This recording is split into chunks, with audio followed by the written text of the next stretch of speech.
Je peux aller à l'église, je peux recevoir l'Eucharistie, la communion, mais dans le fond, l'Eucharistie, c'est pas juste ma relation personnelle avec Dieu, ça inclut automatiquement tous les autres. C'est quoi ça, cette vraie communion entre nous et au Christ? Bien, ça peut débuter avec une expérience personnelle. Dieu, lorsqu'il s'offre, c'est pas seulement ou uniquement à l'ensemble, il y a une relation personnalisée. J'aime rappeler une anecdote qui s'est passée il y a quelques semaines, au début de l'année, au Centre de formation chrétienne Agapet.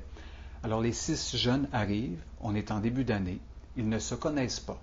La seule chose qu'ils ont en commun, c'est cette expérience de communion, de proximité personnelle avec Jésus-Christ. Mais ils arrivent de sphères, de milieux différents. Alors, un soir, ils vont jouer au quilles ensemble.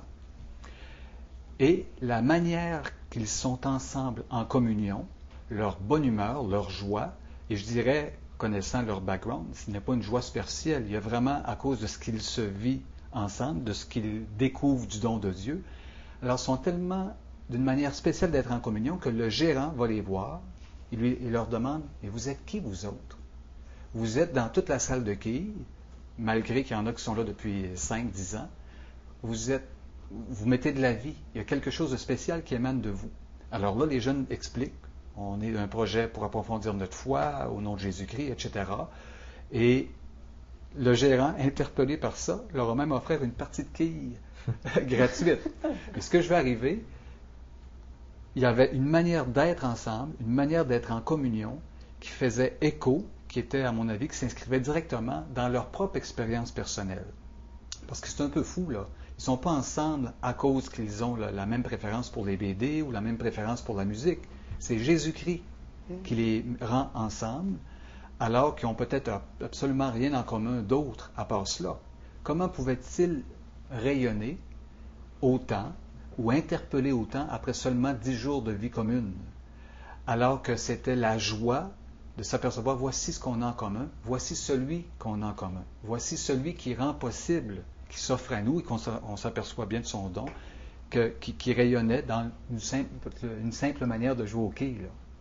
Ça doit être ça quand on parle de la force sacramentelle de l'amour. Donc, c'est pas un amour purement humain, c'est un amour entre nous, mais qui nous vient d'ailleurs. Ça m'a toujours frappé après les JMJ d'entendre des paroles comme celle-ci. C'est curieux, on voit des jeunes qui sont ensemble, qui communient les uns avec les autres, puis ils n'ont pas de boisson.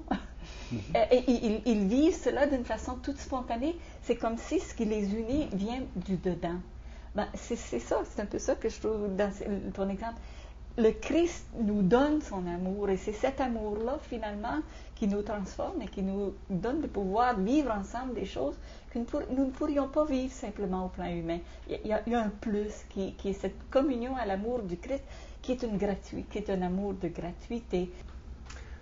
Dans l'Eucharistie, le Christ nous donne son esprit d'amour pour qu'on puisse en témoigner, mais il nous invite aussi à aimer à sa manière. C'est assez intéressant que l'évangéliste Jean, pour relater le soir du jeudi saint, il ne relate pas l'institution de l'Eucharistie, mais il parle plutôt de ce geste de service, de dépouillement du Christ lorsqu'il dit que le soir du jeudi saint, Jésus, il quitte la table, il quitte son vêtement et il se met à laver les pieds de ses disciples. Et après leur avoir lavé les pieds, il leur dit, comprenez-vous ce que je viens de faire? C'est un exemple que je vous ai donné afin que vous fassiez vous aussi de même. Notre participation à l'Eucharistie nous engage aussi à nous mettre au service des autres. Et c'est ça l'importance de l'Eucharistie. Non seulement on est en communion avec Dieu, mais c'est une invitation à être en communion avec les autres, avec ceux qui sont là le dimanche, avec nous à la messe, mais aussi avec ceux qui ne sont pas là. Parce que le témoignage qui nous est demandé, ce n'est pas seulement pour les chrétiens, mais c'est aussi pour le monde entier. On dit souvent, si ta relation au Père t'empêche de te tourner envers tes frères, c'est signe que ta relation au Père, il y a un problème dedans. Et la croix, hein, celui qui dit « ceci est mon corps », et le même qui dit « j'avais faim, j'avais soif » avec mes frères. On ne peut pas se tourner vers nos frères sans nous tourner vers le Père. On ne peut pas se tourner vers le Père sans nous tourner vers nos frères. C'est un peu, je dirais, la folie de la foi chrétienne. Et c'est la nouveauté, au fait, du message de Jésus quand on dit, l'Ancien Testament, les 10 commandements, aime ton Dieu. et aime ton prochain comme toi-même. Alors que Jésus nous dit, aimez-vous les uns les autres comme je vous ai aimé. Et si Dieu est allé jusqu'au bout, si Jésus est allé jusqu'au bout à donner sa vie, mais ça nous interpelle à se donner comme ça aux autres. Et c'est pourquoi lorsque nous célébrons l'Eucharistie, que nous présentons les offrandes, dans le fond, c'est toute notre volonté de nous investir dans le don de nous-mêmes à travers notre vie quotidienne, avec tout ce dont elle est composée, que nous apportons pour que cette offrande concrète de nous-mêmes soit prise dans le sacrifice du Christ et offerte au Père.